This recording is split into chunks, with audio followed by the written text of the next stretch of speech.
Hello everybody and welcome to the IWLA AGM 2021. My name is Maeve Delargy and for the last time I am the chairperson of the Irish Women Lawyers Association. So delighted to be hosting the event today. So firstly, apologies. I have received apologies from our committee member Audrey Byrne, who is at another board meeting. She's in demand.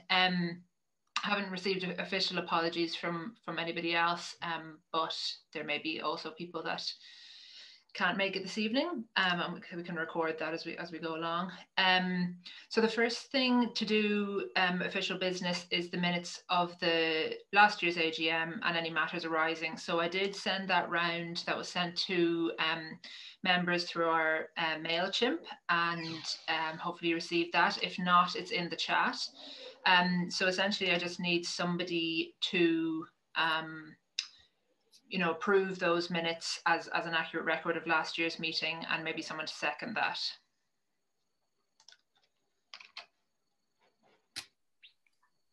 Hi, I'm Catherine here. Sorry, I'm happy to an accurate record of the last AGM. That's brilliant, Catherine. Thank you. Anne Conlon here, Maeve. I'll second that. Thanks, Anne. That's great. Moving through things quickly here. It's very efficient.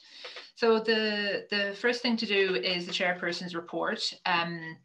So last year we had 6 additions to the committee, all of whom have been really wonderful to have on board. We had Cliona Kimber SC, Catherine, who we've heard from already, Catherine O'Sullivan, who's our kind of academic representative. Maeve Lockery, who joined us as treasurer, and you'll hear from her report in a minute. Sylvia Julius, who joined and immediately took over the running of the junior members committee, so it's brilliant. Audrey Byrne, a senior solicitor partner, but representing kind of the solicitor side of the house, and then Linda Nicola, who is an in-house counsel, and I think that really represents IWLA and all our various guises and all members of the profession that we represent. So it's great. And a special thanks to Cliona, Maeve, Sylvia and Linda, who are not running for re-election this year to the committee, but thank you for all your work. So I said last year that, this is the first and hopefully last IWLA AGM held virtually, but unfortunately it's not. And I'm not going to make any predictions this year so as not to jinx anything. But thank you again, everyone, for being here, and thank you for your support during the year.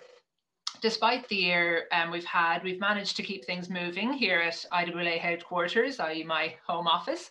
And the best way to remind myself of all that we've achieved was looking through our past events on Eventbrite. We fought off the Zoom fatigue and hosted 10 virtual events over the course of the year. And before I go into them, I'll just briefly outline the other activities that IWLA has been involved in this year.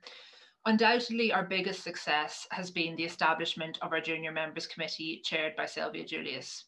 We had an amazing number of applications for the committee, and we couldn't get over the level of support that we received for our various events and the activities spearheaded by the Junior Members Committee themselves, such as the IWLA book recommendations.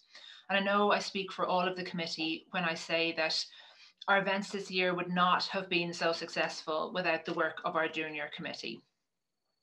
I'd particularly like to acknowledge the contributions of Shana McCarthy, who provide terrific tech support for our webinars, Aoife Dalton and Kate O'Loughlin, who assisted Aoife McNichol with the submission to the LSRA on the admission policies of legal professions, which was submitted in February this year. Kate has also managed the transfer of our mailing list to MailChimp and has been adding all of our new members as we go along, a really important piece of work. Jane Purdom, who's been editing our event recordings for upload to YouTube, our YouTube channel, as well as doing Trojan work on the website, and it's looking absolutely great. Nina Carroll and Hoddle Hurley for designing our event posters. Maya Sweeney for all of her assistance with our social media, and Mairead Hughes for her recent research assistance in preparing a presentation to the Judicial Planning Working Group. Another activity was our article competition, which the idea came off the back of our very successful blog competition in 2019.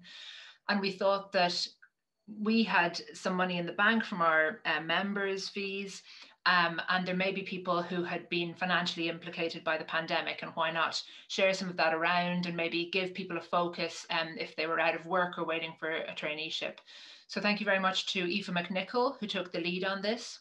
The title we chose was What I've Learned from COVID-19. Our judges were Jean Kelly and Sonia McEntee. They chose the top 3, and Paul and Marilyn Quinn SC, I see here, chose the winner. The winning entry was written by Aoife McPartland. The runners-up were Maeve Fenton and Chloe McLaughlin. And you can read those entries on our website, either right now or very soon to be. So as you know, our vision statement is to be, by 2021, the foremost public voice on behalf of women lawyers in Ireland on topical areas of law relevant to women in Ireland. Well, let me say, when we drafted that vision statement, we didn't know 2021 would come so quickly. But in fairness, we have been approached by media and others this year looking for reviews. And we're also tagged, all the time on social media by the Law Society and the Bar Council. They know that our members will be interested in their events and that we're a great resource for spreading the word about things. And for help,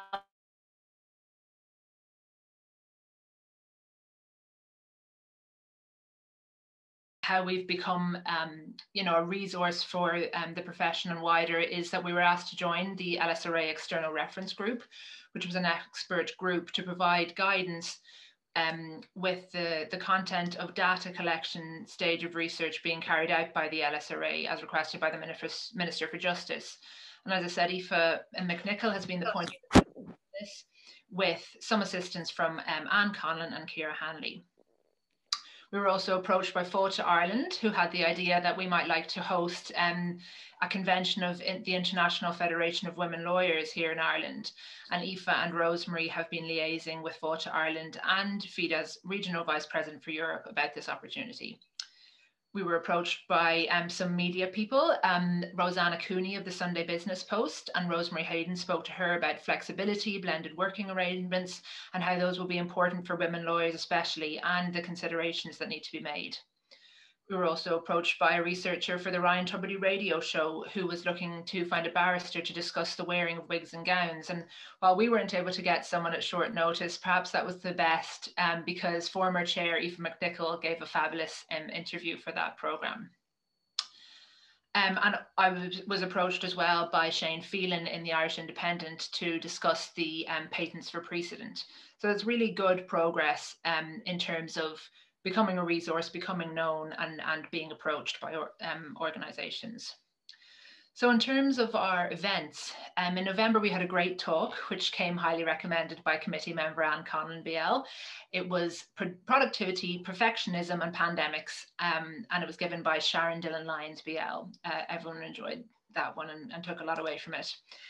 We had our first virtual gala dinner in December last year, and I have to commend and thank all those on committee who had the vision to see that a remote award ceremony could and would work, and particularly Rosemary Hayden, who really championed this. And also thank you to those members of the junior subcommittee who made the event really special, in particular Jane Purdom, who created our fabulous video for the evening. Last year's Irish Women Lawyer of the Year award, awardee Ivana Bacik presented our IWLA Women Lawyer of the Year, which we gave jointly to Michelle O'Boyle, the 4th female president of the Law Society, and Maura McNally SC, the 2nd female chair of the Bar Council. And it was a really great evening, amazing what fun you can have over Zoom. We started off strong in 2021, continuing our series on Article 41.2 with a talk from Dr. Mary McAuliffe on the topic, the feminist campaign against the 1937 Constitution. And again, that really got a lot of traction and attendees. Also in January, we planned an event at short notice to respond to the call from Minister Helen McEntee for women and others from underrepresented groups to apply to be granted a patent of precedence.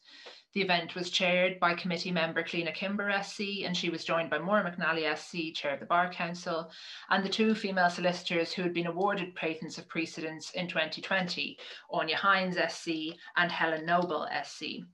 And it would be wonderful to think that this event had even a small bit to do with the increased percentage of women who were successful in being awarded patents of precedence in 2021. And we congratulate all of the women whose skills and expertise have been recognised by this award of the patent, in particular, former Vice Chair of the IWLA, Cathy Smith, SC. We then had an event called Low Carbon Lunch, at which no lunch was served, but we did get some tips from Sarah Blake at Earthology about how the choices that we make about what we eat and drink and shop, how those choices we can make them that have a better impact on the planet. In February, we had a maternity coaching event with 7 Psychology at Work. And Joanna Fullerton from that organisation gave us a talk about managing the before, during and after of maternity leave. And she was then joined for a panel discussion with Alison Walker and committee member Ciara Hanley. We had a 3rd movie screening for our IWLA event this year, really keeping with that theme. We had it on Monday, the 8th of March, and it did have to be a virtual screening. But we chose to collaborate with the team behind Mad, Bad and Dangerous, a celebration of difficult women. Early in the year, we had decided to accept their invitation to become sponsors of the project. So we were delighted to be able to provide our members with the opportunity to view the 4 interviews and films in the series, and then join us for a Q&A with the creative team, facilitated by Sarah Kieran, MP, Managing Partner at Media Lawyer. And a few days later, this was followed by another event in our Article 41.2 series, this time a talk by Dr. Laura Cahalan. And thank you to our Article 41.2 subcommittee, Anne Conlon BL and Rosemary Hayden, for organising this event. We were also able in March to offer 3 free lunchtime yoga classes. The Isha Foundation put those on for our members: yoga for success, yoga for mental health, and then food for well-being.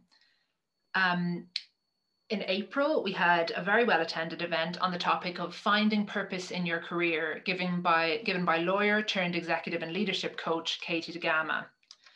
And again, there were a lot of people looking to find purpose because we got a big sign up for that event. And our last event was in May with a talk from Anne-Marie Taylor, Programme Director for Balance for Better Business, on the topic, Are We Nearly There Yet? The Story of Gender Balance in Irish Corporate Leadership. So as I've said, this is my last event as chair of the IWLA. I've been honoured and privileged to lead this organisation for the last 3 years. It's provided me with so many opportunities and introduced me to lots of amazing people. And I'm sure the new committee will be hearing from me frequently as I come up with new event ideas and don't know what to do with them. I sincerely have to thank everyone who has served on committees with me over the past years. I've had such support for my ideas, with people really getting behind things, even when they probably thought we were taking on too much. And then anytime I realized, oh God, we have taken on too much, I could always rely on the committee to row in and pick up the pieces. I particularly want to thank this year's officers, Secretary Rosemary Hayden, Treasurer Maeve Lockery, and Vice Chairperson Aoife McNichol. Thank you all for responding so ably and aptly to my various requests and for keeping me on the straight and narrow. So to finish up, I'm delighted to be able to use this final event to do 2 things, and these will happen after our AGM concludes today. Awarding honorary membership to Laura Bates. I've read her book, Girl Up, one of her books. It's meant for teenagers, and although I wish I had read it as a teenager, I still learned a lot from it in my 30s and would recommend it. I've also followed her work in relation to the sad and scary phenomenon of men who hate women, of which she's also written a book. And then we'll hear from Any Time of the Month, a social entrepreneurial project based out of the University of Limerick, which works to alleviate the effects of period poverty and eradicate the period stigma in order to create a fair and equal environment for all those who menstruate. IWLA was proud to join as a workplace ambassador of Any Time of the Month this year. I think this is a fabulous organisation. I wish it all the best for the future, and I cannot wait to see IWLA go from strength to strength. Thank you. I know you're all clapping at home. So we're moving on to item number 4 on the agenda, and that's the presentation of the Treasurer's Report and Statement of Accounts. So I'll hand over it to Maeve Lockery. Hi everyone. I won't take up too much of your time as I appreciate there's a lot more interesting stuff to come. I've added the Treasurer's report to the chat there, so everyone hopefully will be able to open it in front of them. I'm a little bit IT clueless as to how I actually share it on screen. It's quite short because of the year we had. In terms of income, we had some incomings from corporate membership fees, personal membership fees, and then there was cash on hand left over from historic ticket sales from previous years. So our total incomings last year amounted to €3,630 approximately. In terms of expenses, the big expenses went towards, oh, thank you, whoever shared that. The big expenses were the sponsorship of the different events and activities that Maeve referred to earlier. So mainly Copper Alley Productions, which is the Mad, Bad and Dangerous film that most of you would have seen. Sponsorship of any time of the month, and you'll hear from them later, and then different subscriptions and renewals of various different associations. So the total expenses came to just over 5,000, and we have a closing balance of approximately 25,000, and that actually matches, thankfully, with the cash held on account in our two bank accounts. So if anyone has any queries, please let me know and I can try address them, but I think it's all pretty straightforward. Other years we would have had, I suppose, the gala ball and different things like that. So there weren't too many incomings and outgoings this year. Thanks, Maeve, it's super, and it kind of belies all the work that you've been doing as treasurer and organising accountants for us and all our kind of CRO filings and everything. So it doesn't appear on the page, but that's a huge amount of work gone into to make that look simple. And thank you so much. Thank you, Maeve. We haven't received any motions, either ordinary motions or special motions to amend the Constitution. So we can move on from point 5 on the agenda. The next thing to do is nomination and election of chairperson and members of the standing committee. So I have received a number of nomination forms, the first of which is for chairperson. And can I pull this up quickly? So I have a nomination form nominated by Rosemary Hayden and myself, nominating Aoife McNichol to be the chairperson of the association. Aoife has consented, and as we've no other nominations for chairperson, I'm absolutely delighted, and for the organisation and for Aoife, I think she'll get a lot out of it to announce Aoife as the chairperson of the Irish Women Lawyers Association. Congratulations. Thank you. We then have nominations for committee members. So Audrey Byrne has been nominated and has consented to be nominated by Aoife McNichol and Maeve Delargy. Oh, I shouldn't have closed that so early. We have Sarah Moorhead SC, who has been nominated by Maeve Delargy and Aoife McNichol and has consented to that nomination. So we're delighted to welcome her to the committee. And Fiona McNulty, who we couldn't do without, is nominated by Aoife McNichol and Maeve Delargy and has consented to that nomination. We also have a nomination for Rosemary Hayden by Aoife McNichol and Anne Conlon. Rosemary has consented to that nomination. We have a nomination for Anne Conlon by Rosemary Hayden and Aoife McNichol, and Anne Conlon has accepted that nomination. A nomination for Catherine O'Sullivan to be a committee member, nominated by Aoife McNichol and Rosemary Hayden, and Catherine has accepted that nomination. And then we have some new names. Jane Purdom, which you'll have heard me mention today, is nominated to be a committee member, nominated by Sylvia Julius and Maeve Delargy, and Jane has consented. We have a nomination for Nina Jane Carroll, nominated by Sylvia Julius and Maeve Delargy, and Nina has consented. And finally, Shayna Carty, who, I'm sorry, Shayna, I know I've met you so many times and I'm probably pronouncing that wrong. Yeah, that'll be for the new committee to get right. You've been nominated by Sylvia Julius and Maeve Delargy, and you've consented to that nomination. So the number of nominations there is allowed under the Constitution. I believe in addition to the 4 officers, we can have 10 committee members. So we're good with that, and I think we've a really nice spread of representation there. I think it's going to be an absolutely great committee. Huge congratulations to everyone on your nomination and election, and best of luck for the coming year.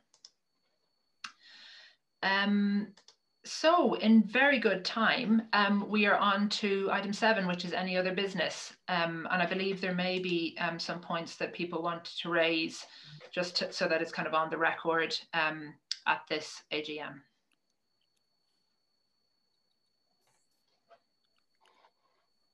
Rosemary, is there something you want to?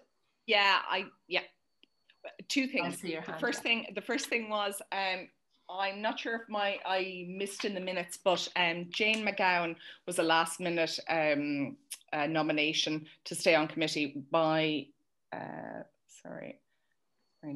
Aisling and Eva McNichol. Super. That's great. We can add that form to the records, and congratulations, Jane, and thank you for your nomination.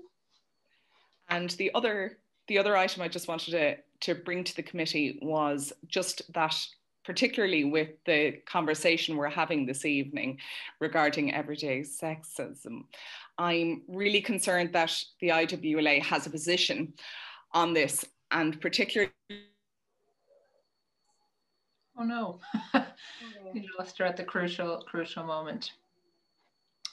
But we had discussed on the committee about the reports in relation to the criminal solicitor who was trying to visit a client in prison and forced, I guess, to remove her bra on trying to gain entry to the prison.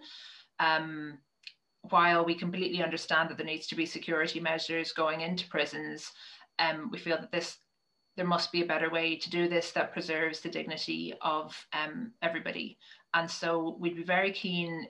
We are under the impression that this isn't a once-off incident, which is very sad and obviously completely inappropriate. So we would like to know from our members, whether they're aware of this being a problem, whether they're aware of other such problems, in relation to prison visits, or the practice in general. And then we would, like to kind of form a position on this. Aoife, I don't know if you have anything to add there. No, I suppose it's important to note as well. I suppose we do fully accept, and I think we have to accept, that there have to be security measures going into prisons, and it is difficult. And I think we should be fair to the IPS as well. They have come out with a statement that is saying that it is not their policy to require people to, or to ask anybody to remove any underwear. I think, and I have a personal experience of this situation, I suppose the situation is where if you're going through scanners and there's a particular reason that you're not passing the scanner, we need to get to a point where there could perhaps be an alternative, I suppose, security measure that can be implemented that does not result in somebody having to remove underwear. And I think that's something that we need to give a bit of thought to, and hopefully we'll be able to engage with our members about it, and then also the Minister and anybody else who wants to engage with us about it, and the APS if possible. Thanks, Aoife. Rosemary, I don't know if you're back with us and had anything to add on that point. Yeah, I am back. Apologies for that. That was a really interesting one back on the phone here. I think Aoife said it, very well there, and has it very well kind of captured. As women in law, you depend on the law to protect your rights and to protect and we promote the concept of law as protecting rights, but our practitioners, particularly I think in criminal practice, are very much, I don't know, in some ways unprotected. Our protection as lawyers in terms of our professional reputation, our professional practice, is one thing that's very well protected under the law. But it seems that we're expected to not have the same kind of, I suppose, protection for almost our bodily integrity and our safety and our sense of security. There's something very disempowering about being required to undress, basically, in the course of your work. So just for the purpose of the minutes, I think it is important that we note, I don't think anybody was being forced. No, that's a good point. Sorry, apologies. Yeah. The way in which the situation was. Yeah, good point. The options. Absolutely. You can't go in. There was no other option. Either you don't. No, absolutely. Yeah, 100%. And I don't think anybody was asked to do that, but that just is effectively the position that. Yeah. Thanks, Eva. Mary, you just need to unmute you there. Can you hear me now? Yes. Thank you. It strikes me there's a number of aspects of this that probably need attention. One of them is that one is very vulnerable to the standards of goodwill of the prison service itself in this kind of a situation. If these situations are going to arise on a semi-regular basis, it's just not good enough to send somebody to the bathroom. There should be some kind of changing area where this is done. I think there also ought to be a proper policy and protocol to cover these kind of situations. And maybe those are some of the kind of things that this group might call for, It's really important that women feel that they are being protected in these situations and that their dignity and integrity is being protected. And in a way, if you do that, you're also protecting the integrity of the prison service that you're engaging with. Thank you. Very good point. Aoife, thank you for sharing that, this is something that has personally affected you. And we've also recently heard from someone being very brave and honest about something that has personally affected them, and that's Minister Josepha Madigan, who spoke about sexual harassment being something that she had personally experienced, and unfortunately, she knows that a lot of women her age and all ages have experienced this. But just to, I suppose, commend that bravery and honesty, and that's, unfortunately what's required to make change when people realise this isn't an abstract concept. So thank you very much. I don't think we have Laura Bates with us just yet. I don't know if there's any other business at this point. Sorry, I would just like to take a moment on behalf of the committee to thank you, Maeve, for all the work that you have done. I don't think we can really quantify it. You have been a shining light at the helm of the IWLA, and we are just so proud of you and the work that you have done, and so grateful for all the work that you've done to take it. I mean, I think it has been quite a remarkable journey for the past 3 years. We'll miss you terribly. I don't know how I'm going to fill your shoes. And I think we're all just very, very grateful to you for everything. Thank you so much, Aoife. Thank you. It's really been a pleasure. And as you thank me, I'm realizing there's other people that I forgot to include in my report, even though I asked them for updates, one of which is Catherine O'Sullivan, who we were approached by the National Women's Council to form an external working group on sexual harassment in third level. And Catherine has been leading that. Cathy Smith has been on it, as well as members from our junior subcommittee. So apologies for skipping over that piece. And we also made some nominations for the Justicia Awards. We nominated Maeve O'Rourke in the academic category for her work in relation to the mother and baby homes, and the committee very kindly nominated me in another category, and so that was very generous, and you know, it really shows you know, the committee's support. So thank you very much for that.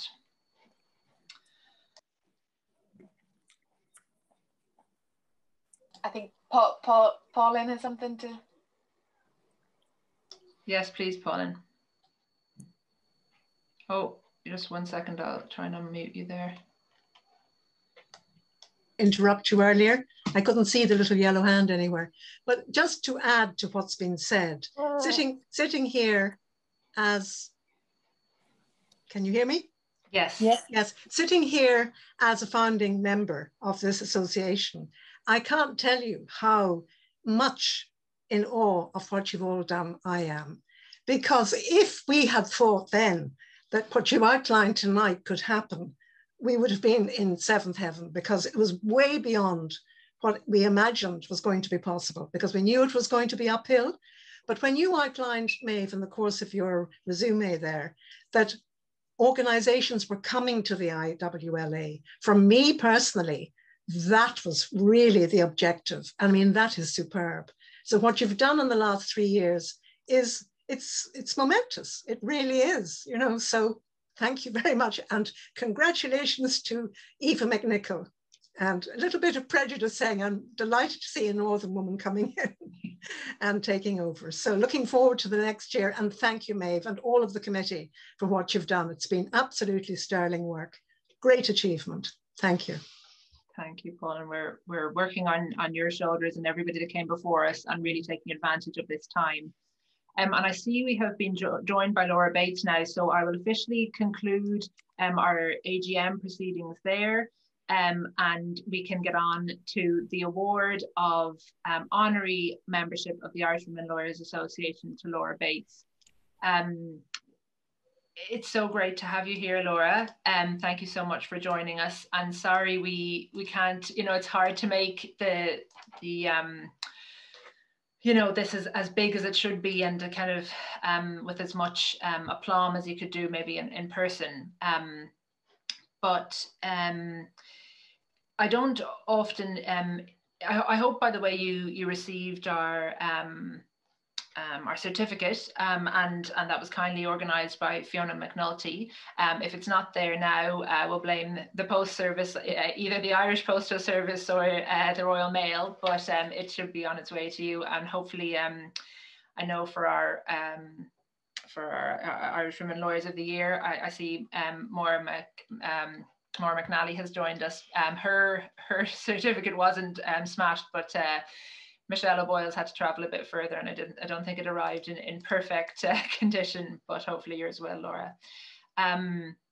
So I don't always give people a full introduction, but I think just because we are honouring Laura this evening, I think it's appropriate just to go through briefly her achievements. So she's the founder of the Everyday Sexism Project, which is an ever-increasing collection of over 100,000 testimonies of gender inequality.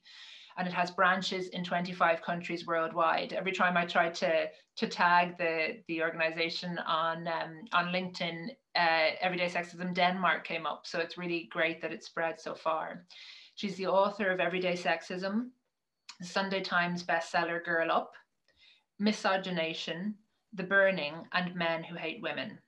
In 2018, she published Letters to the Future with Owen Shears. She writes regularly for The Guardian and The New York Times, amongst others, and won a British Press Award in 2015. She works closely with politicians, businesses, schools, police forces, and organisations from the Council of Europe to the United Nations to tackle gender inequality.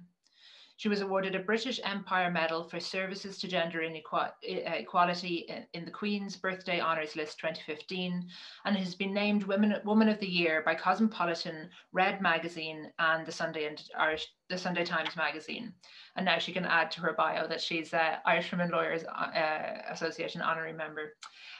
Laura is a contributor at Women Under Siege, a New York-based project tackling rape in conflict worldwide, and she is a patron of SAOR-SAS, Somerset and Avon Rape and Sexual Abuse Support.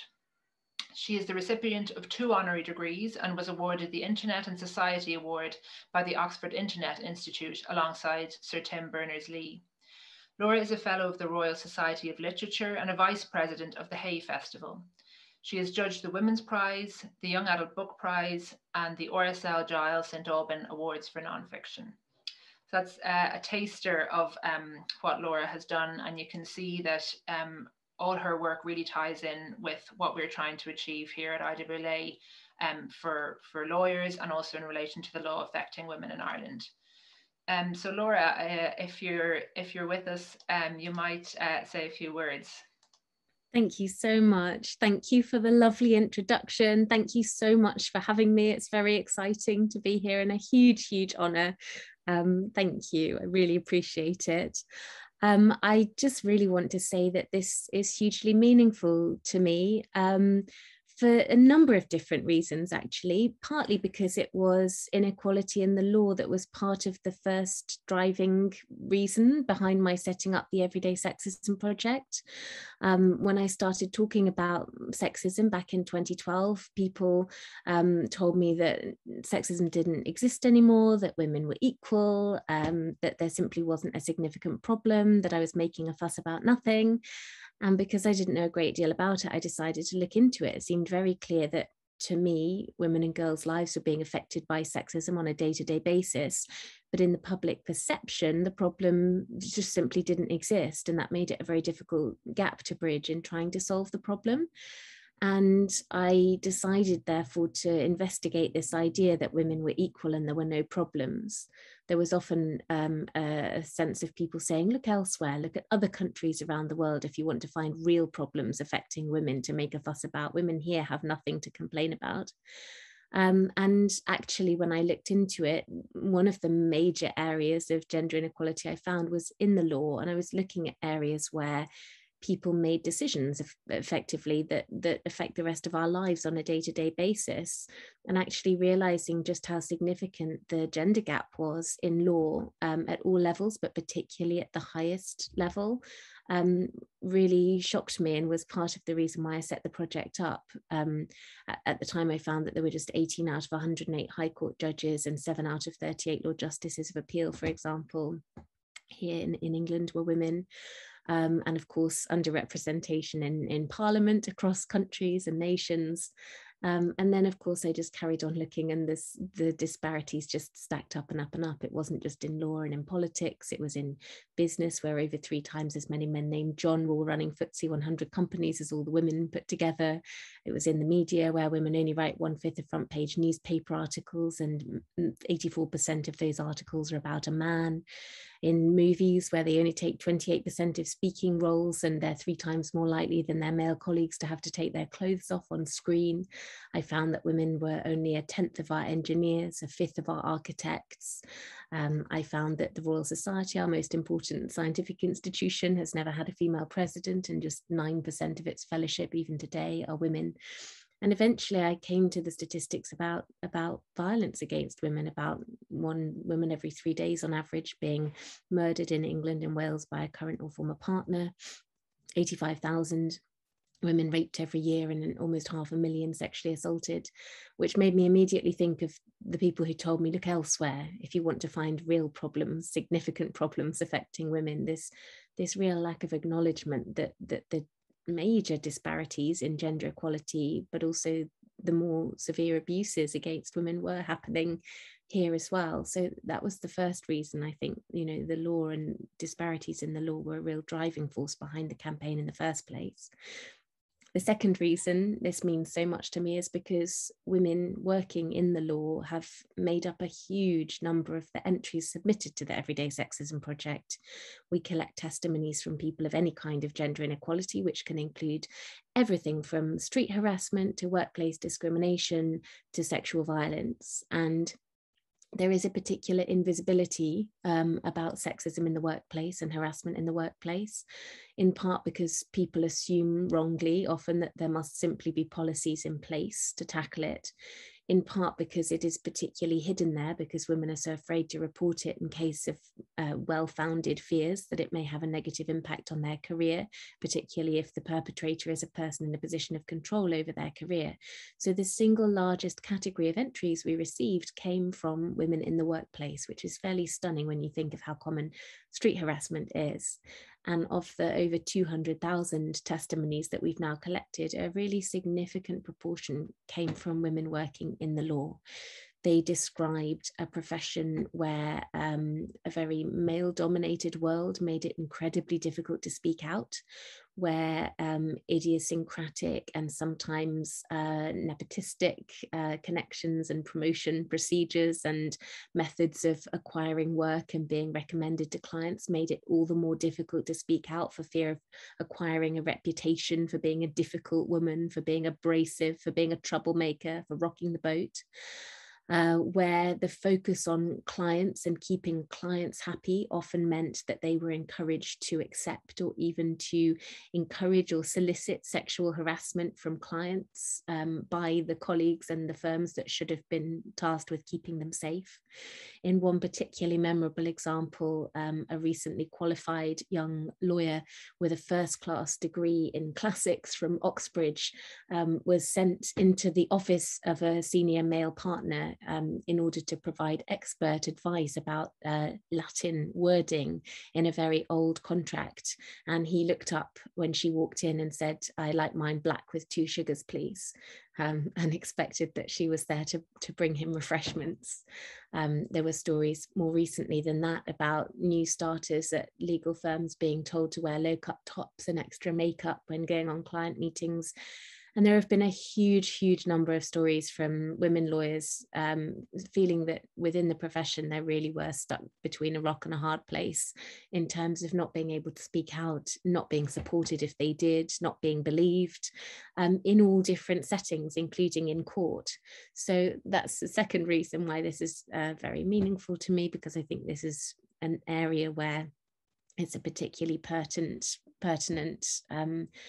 moment to shine a spotlight on the ongoing issues of sexism and sexual harassment.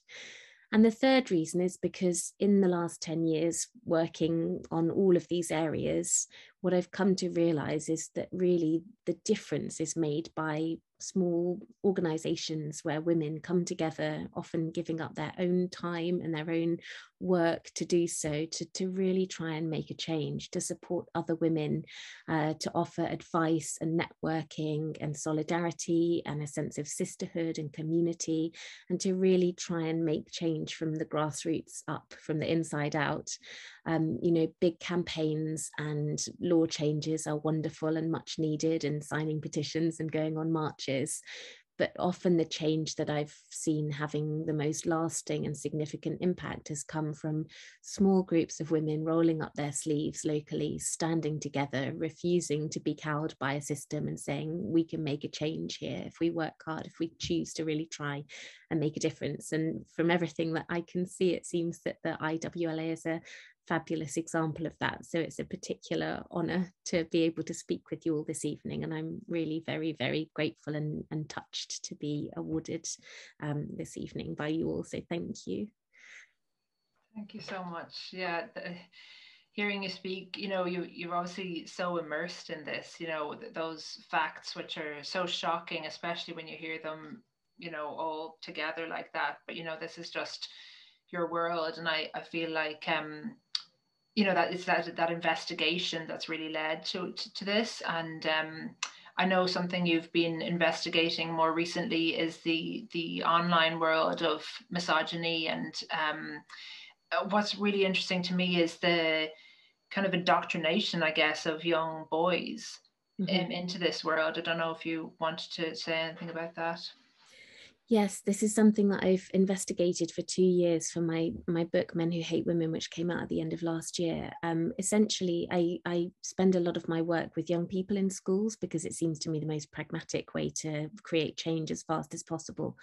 And I've been going into about 2 schools a week over a period of about a decade. And so I meet with hundreds of thousands of young people. And of course, those conversations about gender stereotypes and sexual consent and healthy relationships, pornography are challenging and sometimes awkward, or there's sometimes resistance. But in the last couple of years, there was a real shift in the tone of the conversation, specifically with young men. There was a real refusal to listen, a real sort of detachment from young men, and a real anger. And it came with what can really only be described as a form of radicalization. These boys had been radicalized before you got there, before you had the chance to talk to them. They really believed that you were a man-hating bitch, that the gender pay gap is a conspiracy, a massive myth, there's a feminist conspiracy at the heart of our government, that the Me Too movement is designed to topple men from their jobs who've done nothing wrong, that the vast majority of rape allegations are false, that men are by far more likely to experience domestic abuse than women.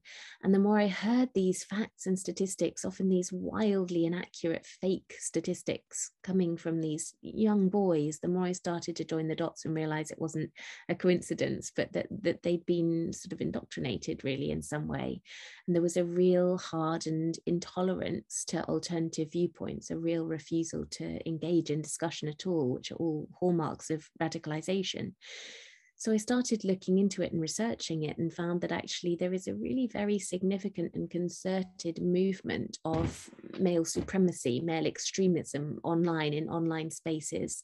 Specifically, it consists of a number of connected but disparate communities. There are incels, involuntary celibates, men who believe that they're not having sex and that it's women's fault, and genuinely who believe that women should be raped, murdered, and kept as sex slaves or killed. And they are men who actively recruit and indoctrinate boys into this ideology and actively incite offline violence, encourage each other to go out and massacre women. And in the name of this ideology, or by men who have been specifically immersed in this ideology in the last 10 years, 100 people have been murdered or seriously injured. And yet it isn't an ideology that most people have ever heard of. So it is a form of terrorism. It meets every definition internationally for terrorism, but we simply don't use that word to describe it. So even when you have cases where very explicitly a man has been acting in the name of that ideology and has massacred women in public, we don't necessarily as general public know that that was what the motivation was. So Elliot Rodgers massacre in Santa Barbara, the Toronto van attack, 3 women who were stabbed in the UK by a teenage boy because he hated women and they wouldn't have sex with him. Even just emerging heartbreaking details in recent days of the killer of Bieber Henry and Nicole Smallman, who had made a pact to kill 6 women a month and to carry on killing as many women as he possibly could. And yet that attack, even after these details emerged, has been described in the headlines as a random attack with the element of extremist misogyny, and police having said that he had been radicalized online, but it's simply missing from the headlines. What I became aware of was that these and other groups like men's rights activists, who are really sort of anti-feminist campaigners, although they claim to care about men's issues, men going their own way, who believe that the only way for men to flourish is to entirely cut women out of their lives altogether, and pickup artists who are part of a $100 million international industry, essentially training men how to sexually harass and rape women, that they are actively reaching out and trying to recruit boys, teenage boys as young as 11, that they're using sophisticated channels to do this. They're using viral YouTube videos, they're using funny Instagram memes, they're using things like the headsets on video games, they're using video game chat rooms, strategy chat rooms, bodybuilding forums. They're finding ways to reach out and contact teenage boys. And it doesn't start with let's go out and rape women. It starts with a very mild sexist joke, and then another one, and then another one, and then it's a very, very gradual slippery slope from there. So at some point the banter and the irony falls away and it stops being ironic, but it's very difficult for a young man to put his finger on where that shift happens.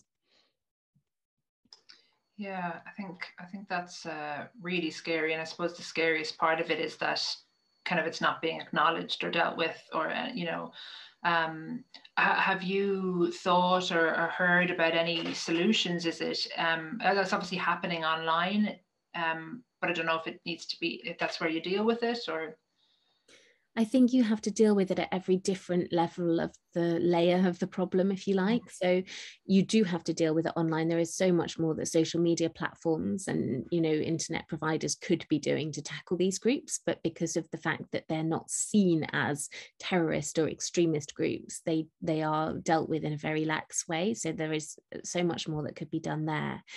But there's also so much more that could be done offline in terms of mainstream education about issues like sexism and sexual harassment and respect for women, and quite basic stuff that at the moment young people are lacking, that would fortify them essentially against this particular form of radicalization.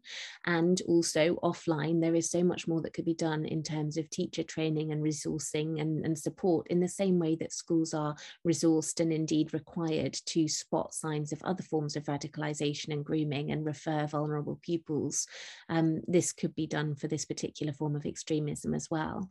But of course, it also links in more widely to the slashed funding for youth centres and services, detached youth workers who could have been in these spaces with young people and making a difference to their experiences, to the media and the criminal justice system, which feed into and play right into the hands of many of the myths that these online groups are propagating. It seems much less wild that an online group is telling you that Me Too is a hate movement when you've got John Humphreys on the Today programme literally using the words witch hunt to describe it. You know, it's easier for them to be convinced by online myths about false rape allegations when the number of Daily Mail articles with the words cried rape in the headline actually outstripped the number of cases of false rape allegations during the same period that I added it up. So it's such a broad societal problem, and unfortunately in many ways we are sort of playing into the hands of the very eager extremists waiting to recruit teenage boys. Thank you. I don't know if anyone else wanted to take an opportunity to ask Laura a question. I know you did a podcast for Thomson Reuters about the legal industry and the problems in that. And you mentioned in that an IBA report, American Bar Association. We've just had a survey here within the solicitor's profession, similarly on kind of bullying and sexual harassment. And maybe you could just talk to the importance of participating in data and telling your stories. Yes, so the IBA report found that in the UK, it was 7,000 lawyers who were surveyed across 135 countries, I think. So it was a really major report. And it found that in the UK, 68% of women lawyers have been bullied in association with their work, and that 38% have been sexually harassed in the workplace. So fairly concerning numbers. And specifically, I think particularly interesting was the fact that those were higher numbers than the international average. So they did suggest a particular problem. I think what we're seeing in terms of the stories that we're receiving from women on the ground is that there is a real sense that it's a profession with particular barriers to speaking up. Particular ideas about what you need to do to get to the top, to be seen as tough, to be seen as assertive, to be seen as able to stand your ground. And the notion of reporting sexual harassment brings with it fears about being seen as weak, not being able to handle yourself. And yet at the same time, there's this huge double standard where women are encouraged to behave and act like men in the workplace. But actually, we know that when they do, they tend to face backlash as a result. So it is entirely hypocritical. And I think the only solution is structural, systemic change. We so often talk about what women should do. How should women respond if they're sexually harassed at work? You know, what tactics should women use? And really that comes from a place of making the assumption that this will be an inevitable part of every woman's career ongoing, instead of saying it doesn't matter how a woman responds, we need to stop it from happening in the first place and make sure it's dealt with properly by firms when it does. And unfortunately that remains not the case. Unfortunately, I'd say we're going to come up with similar results of the survey here, but hopefully it will drive change. We do have 2 questions in the chat. So the sex ed curriculum in Ireland is currently under review. Laura, in your view, will the reformed curriculum in England help address some of these issues about sexual abuse among young people? I really hope so. It has been a very major reform. There are still issues with it. For example, the right to parental withdrawal, which are major problems, but it is a huge, huge step forward. The old curriculum, there was no requirement for schools to teach anything except the basic biology of heterosexual sex by the age of 16. That was it. So there was nothing about LGBT rights. There was nothing about sexual consent, about healthy relationships, about violence against women. And the new curriculum does go into real depth on all of those areas. So I'm very, very hopeful that it will bring about change. But of course, it depends a bit on how it's implemented and whether teachers are properly resourced and trained and supported to deliver it in a compelling way. And I really hope that the review in Ireland might lead to similar changes. I remember very vividly a schoolgirl I met in Ireland who told me about a sex ed lesson that she'd had. She said, it was in Dublin, and she said that in her class, the teachers, the only sex education they'd had been one lesson where the teachers had given a piece of sticky tape to each girl in the classroom. They told them to go around the classroom, sticking it on a boy's jumper and then peeling it off, and sticking it on another boy's jumper and peeling it off. And because the school jumpers were quite fluffy and fuzzy, the sticky tape quickly lost its stick and fell to the floor. And the teachers said, this is a metaphor for women. If you sleep with too many men, you'll be worn out and ruined and worthless. So I think that was a pretty good advert for the need for reform in Ireland as well when it comes to sex education. Yeah, absolutely. Yeah, I think I have similar stories myself, unfortunately. And it, it's definitely about empowering the teachers, because even the ones that do want to help and talk about consent, it is difficult, and it's difficult. With young people. And I know myself as a parent, I really want to be honest and open, but I'm thinking, God, am I even honest and open with my friends? Like, how am I going to do this? And Rosemary has a question there about, kind of the positive side of this. Like, we've heard all the statistics, but what can we do, in particular parents of both boys and girls? Well, I think there is so much we can do, and the fact that you're thinking about it already is probably a very good sign that you might be doing a lot already without even realizing it in just your role modeling and your language. For me, it's about little and often with parenting. I think it's not about sitting your child down for one huge, terrifying talk about all of this stuff. It's about, from a very, very young age, making it clear that there is open, non-judgmental communication, that there isn't shame or stigma about any of these things, that you talk about these things in a way that focuses on stopping perpetrators and not blaming victims, that we're not teaching our girls not to wear short skirts because they might get raped. We're talking to our sons about sexual consent. Doing it from a really young age, talking about this is your body and you get to decide what happens to your body, which is a very basic building block for consent that you can start from birth, really. When we talk about consent and young children, people panic and go, you can't talk to children of 3 about sex, but you can teach a child of 3 that they get to make choices about their own body, in just the same way that when we send a child of 3 to nursery, nobody, says, oh, you can't talk to them about violence if you say we don't hit other children. We just consider that common sense. So from that very young age, starting with those ideas and then pointing it out, noticing, just disrupting the normalization of it. Why on that billboard does the man have all his clothes on, the woman's naked? That doesn't seem right, does it?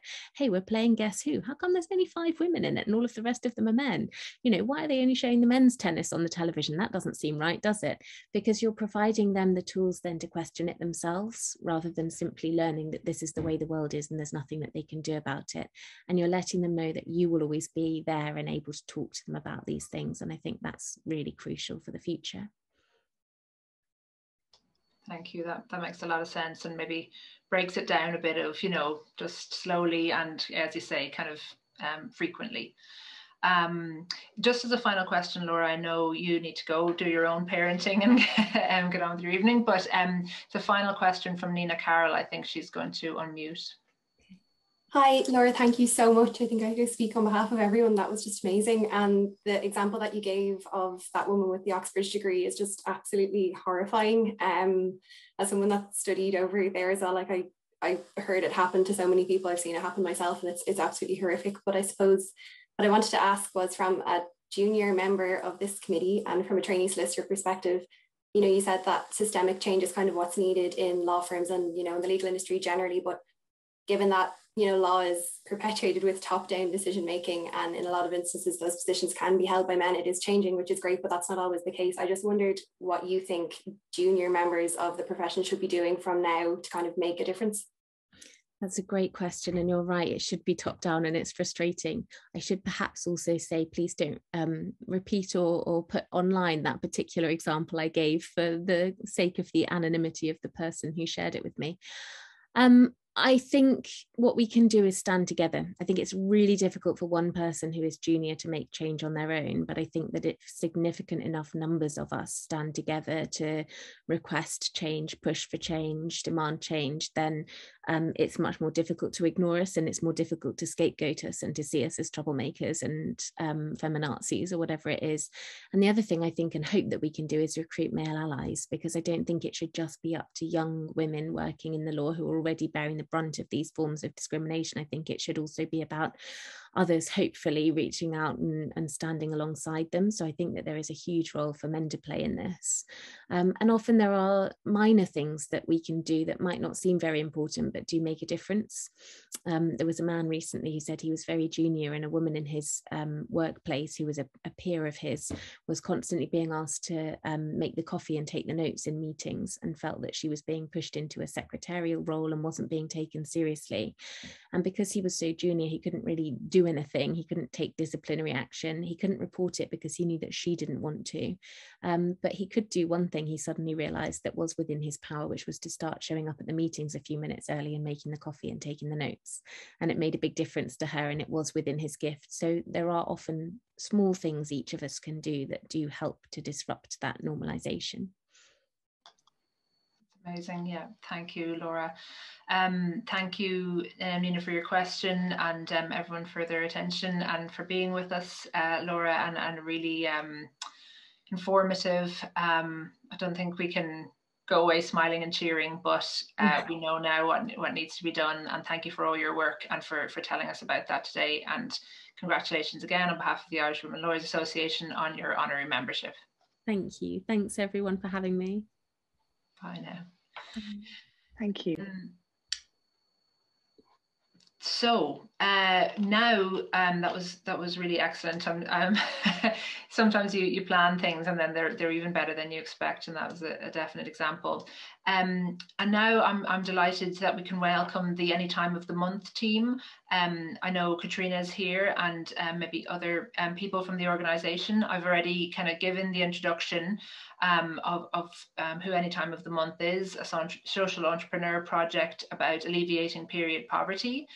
IWLA joined as a workplace ambassador, and what I'd really love from this event and from people hearing more about the work of Any Time of the Month is that you could bring it back to your place of work and see what can be done in your place of work, and whether they could become ambassadors, or, you know, as Laura kind of talked about, the small steps, you know, maybe there's something small that you could do, or that your employer could do. So I'm going to make Katrina a co-host, as I believe they have slides. Yeah, I don't know if Katrina, you're speaking today, or if other members of your team, but. Perfect. Hi everyone, my name is Katrina, so I'm just going to share my screen now. 2 seconds. Okay, I hope you can all see that presentation. Yeah. Yeah, perfect. So, well, first of all, before we begin, I know I'm joined also by Ciara this evening. I think I speak for both of us when I say, well, what Laura was saying was absolutely inspiring, but as well to hear all the work that the Irish Women Lawyers Association is doing. You know, it's fantastic to see people not only educating, but doing work to tackle women's issues. So yeah, we absolutely love listening in this evening to everything you're doing. And Maeve, congratulations on your past 3 years and best of luck to Aoife taking over. So yeah, this evening we're just going to tell you a bit about the work that we're doing in any time of the month. We are a student organisation tackling period poverty and period stigma in Ireland. So just to introduce ourselves, my name is Katrina. I'm joined by Ciara. We're both students in the University of Limerick. I just finished my final year of international business, so I'm graduating in August. And Ciara just finished second year of European Studies. We are the team leads at any time of the month, and I kind of look at our business partners and workplace program, and Ciara does our education programs with secondary schools. So now, to explain what I mean by when I say we're a student organisation, any time of the month is part of Enactus, which is a global organisation that supports third level students in setting up social enterprises. So there's teams all across the world. In Ireland, there's 10 participating colleges, and the University of Limerick is one of those. So that's where we have any time of the month based. Within any time of the month, we have 20 student volunteers. So Enactus UL brings together students across campus who are passionate about making a difference, and we create projects to tackle social issues so that we can give back to our local communities. So in any time of the month, we're tackling the social issues of period poverty, period stigma, and period education. So yeah, I guess just outside of our free time, apart from studying in college, we spend our hours working on any time of the month because we know the work that we're doing is making a real difference within Irish society. So hi everyone, I'm Ciara, as Katrina introduced me. I think it's really important to just say what period poverty is, because for me and Katrina, we're always talking about period poverty and we kind of assume everyone knows what we're talking about. But I'll just give you a definition of what it actually is. So period poverty is when the purchase of period products places a financial strain on a person. Now you may be asking yourself, you know, is this an issue in Ireland? Like, is it prevalent? Is there a need for it? So we also asked ourselves those questions when we first began any time of the month. And we found that 75% of college students that we surveyed admitted to wearing their period products for longer than the recommended hours. And that was as a result of financial difficulty. Furthermore, we found that 1 in 3 of these third level students face period poverty. And what's even more shocking is that 1 in 2 second level students have faced period poverty. So to answer our own questions, yes, period poverty is a very big issue in Ireland. And, you know, it doesn't just affect one group of society, you know, it trickles down into all demographics. And I suppose the government are doing a lot of work at the moment to kind of support this claim and to fight against period poverty. But I think something really shocking that I like to share with people is that in the government report on period poverty that was published this year, they found that, you know, just 85,000 people are vulnerable to suffering period poverty, and that number can only increase. You know, that's the estimated amount. But yeah, so you kind of might be asking yourself as well, well, what are we doing to end period poverty? So we aim to end period poverty with our network of friendly strangers. And you might see me and Katrina here wearing these little badges. So by the sales of these badges and stickers, we are trying to create a network of friendly strangers. So by displaying these badge or stickers on your person, on your laptop, your bag, if you're a business and you display it on your doors or your bathroom doors, you're basically showing people that you will provide free period products in a way that, you know, maintains respect and dignity and, you know, in a period positive way and a period friendly way. So I'm just going to give you the example of, let's say you're in a restaurant and you go to the bathroom and you see this sticker on the door. You know that when you walk into that bathroom somewhere, whether it's, you know, by the sinks or in the actual cubicles, there's going to be free period products if you need them. Same, you know, if you have it on your bag and let's say you're in the library, someone can come up to you and ask you for a free period product. So it's kind of all about just creating this network of really period like friendly people and just eradicating the stigma, because a big reason for period poverty is the period stigma, like they all tie into one. So as you can see from the map here, we have loads of friendly strangers all around the island of Ireland, which is quite impressive. And you can get our stickers at anytimeofthemonth.com. And I think it's also worth noting that all the proceeds from these badges and stickers go to providing free period products for those living in direct provision and homeless. Because whilst I did mention, you know, everybody can suffer from period poverty, of course, there is going to be people who are at the harsh face of period poverty. So, you know, doing our bit to help them is most essential. So yeah. Okay, so I'm just going to tell you about our workplace program now. This is what we launched in February of this year. And I think a lot of you here tonight will understand when I say that there is a huge stigma surrounding periods in the workplace. I mean, there's a stigma against periods in all parts of society, but especially in the workplace, it can feel embarrassing or unprofessional to talk about your period when that really should not be the case, because periods are such a natural occurrence. And let's face it, we spend most of our lives in the workplace. We're there 5 days a week, nearly 8 hours a day. So it should be something that's talked about because it affects employee health and well-being. I always give a few examples of this. Like from my own experience, I've had several occurrences where I've been at work and my period came unexpectedly. So I didn't have any period products with me, but because periods were never talked about in the workplace, I didn't feel comfortable asking a co-worker for a period product. The workplace didn't provide them. So the only thing left to use is toilet roll until I could get home. And it's a similar situation again. If, you know, you're feeling unwell at work, you know, no problem saying that, but when it comes to your period, people often don't feel comfortable saying that, oh, they've cramps or they have a headache. It's easier just to say, oh, it's a migraine, I'm not feeling well today, when it should be a normal part of conversation. So that's why we created our Workplace Ambassador program. When companies come on board, we do our any time of the month period positive workshop with them. So that way we're creating an open conversation around periods. And then as well, the employers commit to providing free period products for their employees. So that way we are tackling the period stigma, we're making the work environment more period inclusive, and also tackling period poverty or any accessibility issues to period products. So how does it work? Well, we have 3 different packages and they vary in price points and what's included. So each of them has our 1-hour workshop and then the content differs between them. So the basic workshop, which I'll detail in a minute, we build on the content from that. So if anyone is interested in getting involved, you can just reach out to us and I'll send you on all the information and brochures we have about our packages. So the company selects a package that suits them, and then we conduct our period positive workshop. Now, within this workshop, sometimes we're asked, oh, who should attend? Who should be there? Absolutely everyone, because it doesn't matter if you have a period or not, doesn't matter if you're male or female, doesn't matter if you're employee or manager. Everyone should be there, because unless everyone is involved in it, the stigma is still going to be there. And especially, I think for people who don't get periods, it's really important for them to understand why period stigma is an issue and why people should be able to easily access period products. It shouldn't be a question as to why period products should be provided in a bathroom.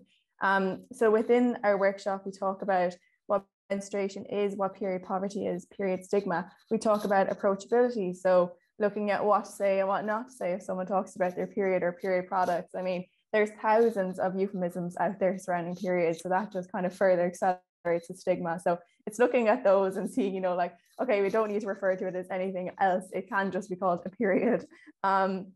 We also look at gender inclusivity. So you might notice we say people with periods to be inclusive of everyone who menstruates, and as well cultural awareness, because different cultures have different understandings around periods. And we are very conscious of the fact that our workshop is probably the first time that periods have been discussed within that workplace. So people can feel very uncomfortable at first. So by doing all of this, we're just making sure everyone is comfortable in the conversations surrounding periods. And we use the profits. So we do our workshop, the employer commits to providing the free period products for their employees and their customers if they welcome them onto their premises. And then we use the profits to fund our other initiatives. So that's either donating period products to the homeless or those living in direct provision, or else we fund our education programs that we're doing with students in 3rd level and 2nd level, which Kira will tell us about in a few minutes. But so far, we have welcomed 4 silver partners, and obviously the Irish Swimmers Lawyers Association. We're very happy to have you on board. We're very grateful for your support, so thank you. And also our platinum partners have been eBay and Free Period Angus. So I'm just going to play a quick video now. It just gives you an insight from Aoife McNamara, which is one of our silver partners, as to their experience when they came on board as a workplace partner.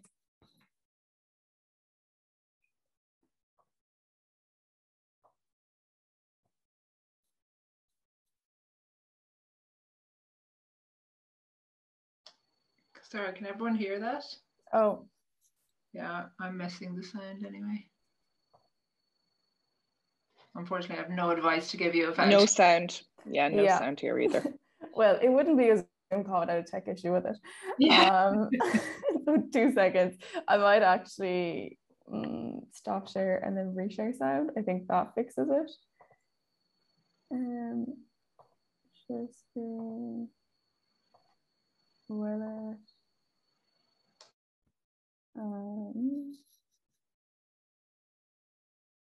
Okay, I just can't see. Usually there's a button, isn't there, to share sound? Oh, maybe it's this one. Pop up to yeah, there you go. Yeah, got it. I think, yeah, I'll play a bit of the video, see if it works. Is it going to work? Hi there, my name is Aoife Hand. I'm the Head of Sustainability and Social Media of Aoife McNamara, based in Adair in County Limerick. This year we were absolutely delighted to come on board as Workplace Ambassadors for the Anytime of the Month programme, and in February of this year we undertook a workshop with the team. I cannot recommend it enough, and I know that I speak for myself and my colleagues when I say that we were absolutely blown away by the facts and figures that the girls presented to us on the day. The workshop itself was concise, informative, and it taught us as a team how to be part of the network of friendly strangers in a way that was both culturally sensitive and inclusive. The Anytime of the Month team has truly thought of everything when it comes to the Workplace Ambassador programme and its resulting workshop, and we as a brand are delighted to be able to contribute in even just this small way to helping fight and alleviate period poverty through the amazing work of Anytime of the Month. We at Aoife McNamara couldn't recommend the Anytime of the Month Workplace Ambassador programme enough. It's absolutely phenomenal, and everyone within your team is sure to take away something from the day. It's a really, really worthwhile cause to be involved in, and I hope that you will join the Anytime of the Month team in their fight to alleviate period poverty within our communities. Perfect. So as I mentioned earlier when I was talking about period poverty, I mentioned third level student unions. So obviously myself and Katrina are third level students, and the fact that 1 in 3 third level students are suffering with period poverty, and then, you know, even more so that 75% who were wearing their period products for longer than the recommended time didn't know they were suffering period poverty, we knew we had to do something about it. So we decided to provide our period positive workshop to all these third level student unions, and we provided them to 11. So this means now that all these student unions have the tools and the knowledge, you know, combat period poverty and fight it. And as well, they commit to providing free period products for their students on campus. So let's say you go to your student union and you can avail a free period product, because I think it's really important for us to, you know, whilst we're educating thousands of people, I think it's important to educate, you know, those around us. Like for us in UL, there's no point in us doing a period poverty campaign if our own students aren't enlightened and, you know, equipped with the tools to tackle period poverty. However, we also do secondary school students. So this is something that I am very passionate about. And I might go off on a tangent here, but there is a significant lack of mental health education in second level schools. I always give this example that I had the most fabulous experience in secondary school, and if I could, I'd go back there in the morning. You know, I found friendship for life, and I learned all my life skills. I'm the woman I am today because of it, I really feel. But I walked out of that all-girls secondary school with no education about menstruation. I took biology for leaving cert, and I got probably the minimum education I could have ever gotten. It was day 1 to 28, and if you don't get your period, you're pregnant. That's it. End of. You know, there was no, how do you put a tampon in? What does this blood color mean? What is endometriosis? You know, I had never heard of endometriosis until I was literally in second year of college, the year I'm in now. You know, so it's kind of like, why is there this significant lack of mental health education? And it's frustrating and it's upsetting because, you know, school sets people up for life, but it doesn't give them this. So with all this determination, anger, and frustration, we created a comprehensive workshop covering every single aspect of menstrual health. So I'm talking, you know, blood color, how to put a tampon in, what is endometriosis, you know, different hormones, why are you feeling this way at a certain time of the month, you know, what is PMS? All these questions that were never answered in secondary school. And I think also worth noting that they're verified by medical health professionals. So it's not just me, Katrina, and the team looking up HSE or NHS and going, that looks interesting. So it's all verified, and we work together with people to provide the best education as possible, because I think young people especially deserve it. And like Laura said, a while ago, you know, if you talk to young people, you're making a change. That's it. And that's something I firmly believe in. So I think our end goal is to change the education curriculum. But I suppose what we have to do is show that there is a need for the education curriculum. I find it really interesting earlier when we were talking about the sex ed curriculum in Ireland, because the menstrual health is little to none as well. You know, we've skimmed the menstrual health in curriculums and it's just not there. So it's really, really important for us to give this education and to provide our young people, even if they don't menstruate, with this education because they know someone who does. And if it's, you're kind of asking yourself, well, is it necessary and what do our workshops do? It is very necessary, and the stats on the next slide will show you so. Because 40% of these second level students were not prepared for their first period. So that's what we found out. So before we even gave them the workshop, this is what they told us. We also found that 79% said their period has affected their education. So that means going home from school because there was no period products, and God forbid they asked for one. You know, missing a day of school because it would just be too embarrassing. You know, we had one student tell us that she wouldn't come into school for her when she had a period because she was afraid that somebody would see her. You know, that's crazy, but it does exist. And then of course 52% have struggled to access period products, not just basic period poverty. So I think also, I always forget this, but we don't actually do the workshop. So it's not me going in and sitting down in front of 90 young people and telling them all about menstruation. We formulate the workshops, we make them, and they're fantastic, but we give them to the teachers to deliver them, because we feel like if we go into a school, it will only alienate the issue, because I know the way, we're young, we know how young people react. It will only be like, oh, these college students, hippy dippy, what are they talking about? I'm not listening to them. You know, we know the reactions that we'll get. But if you give it to their teacher, whatever your subject of that teacher teaches, you give it to their teacher, they listen and they'll understand as well that, you know, this is an issue that we have to talk about in school, and it's a school environment issue, because if schools can teach you other things, why can't they teach you about this? And we have a testimonial here in the next slide from one of our teachers in one of the schools, and I think it speaks for itself in what the education program does. So I'll just let that. Stacey. Hi, my name is Catherine and I'm a second level teacher in Limerick City. I was asked by any time of the month if I was willing to pilot the educational workshops on menstrual health in my school. We rolled out the workshops with transition years, and overall the feedback was overwhelmingly positive. Students appreciated the opportunity to talk about an issue that is very rarely discussed, and they all learned something that they didn't already know. From other teachers, the feedback was also very positive. One of the things that's so nice about these workshops is that they are so clear and easy to use, but they are also very easily adaptable to different students of different ages, and so could be used from first through to sixth year. I was absolutely delighted to be a part of this initiative, and we will be continuing to roll out the workshops in my school in the autumn. I would highly recommend to anybody who wants to get involved to roll out the workshops in your own schools, because this allows students a space to discuss issues that really affect them in a safe and educational manner. Okay, so that kind of, we're just going to wrap it up now. I'm very conscious of people's time, but I know we probably threw a lot of information at you there because we have a lot of things going on in any time of the month. But just to kind of summarize the work that we're doing, our network of friendly strangers, like we launched that in September last year. That was our first initiative, and we've since grown it across 26 counties. So it's great to see that people want to get involved and be part of a network of change. And it's like a community where we help each other, and no one has to be afraid about asking a question or learning about their period health. And the profits from the sale of those badges and stickers for a network of friendly strangers has allowed us to do 3 donation drops so far of period products. And then the profits from our workplace program have also allowed us to do our education initiatives, which we did with 11 student unions around the country, because we did it with the sabbatical officers in those student unions. Because let's face it, if the people representing the students don't fully understand the issues that students are facing, then they're never going to be addressed properly. So that's why we find it so important to educate those student representatives. Then we partnered with the 3 secondary schools.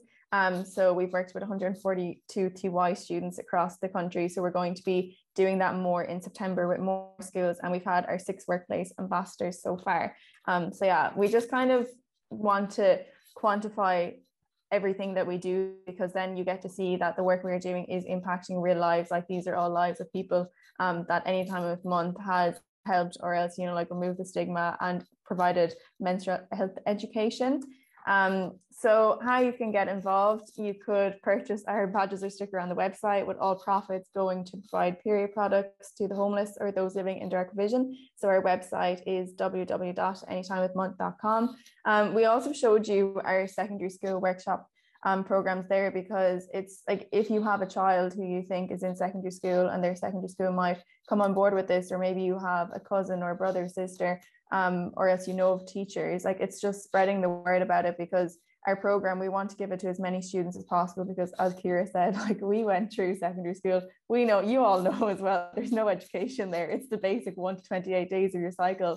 I would have loved to have gotten this education in school. So yeah, again, if there's anyone who thinks that, you know, your school, you know, would get on board, send us an email, we can send you the information. But I think what's most relevant here is the Workplace Ambassador Program. We are always looking for workplaces to come on board. We're always ready, because I mean, you know, we're going to entering the workforce ourselves very soon, and we want to see change there. And I know a lot of you want to see change, and companies can get on board and make a real change with this. So yeah, if anyone is interested, let us know. Our email is there at the end as well, so you can send us an email for more information. And I guess the last thing is just share our work. We're on all social media, no matter where you are, we're there. So you can find us any time of the month. We're always posting content. We do things such as Menstrual Monday, where we provide period education on Mondays, and we're always providing other updates. So you can check us out there. So yeah, I guess we'll leave it at that. If anyone has any questions, please let me know. And thank you for letting us speak tonight. Thank you so much as well. Just to say thank you for letting us speak. It was a pleasure. Great. Thanks for being here. That was brilliant. You're both so fluent, and I'd love to be able to talk about it, you know, with as much confidence and just, yeah, fluency. And it's a really professional presentation and professional organization. I'd encourage people, I said it about going, you know, to talk to your workplace, but also, yeah, I did send an email, I think, through the past pupils to my old secondary school and let them know about you, and would they consider doing a workshop. So that's another thing that that you could consider doing. So thank you both. That was great. We've come to the end of our program for this evening. I know it was maybe a bit of a longer AGM, but we really wanted to hear from both Laura and Any Time of the Month, as well as getting our kind of official business done. So yeah, I think that's it, and I can let you go. Thanks everyone for being here.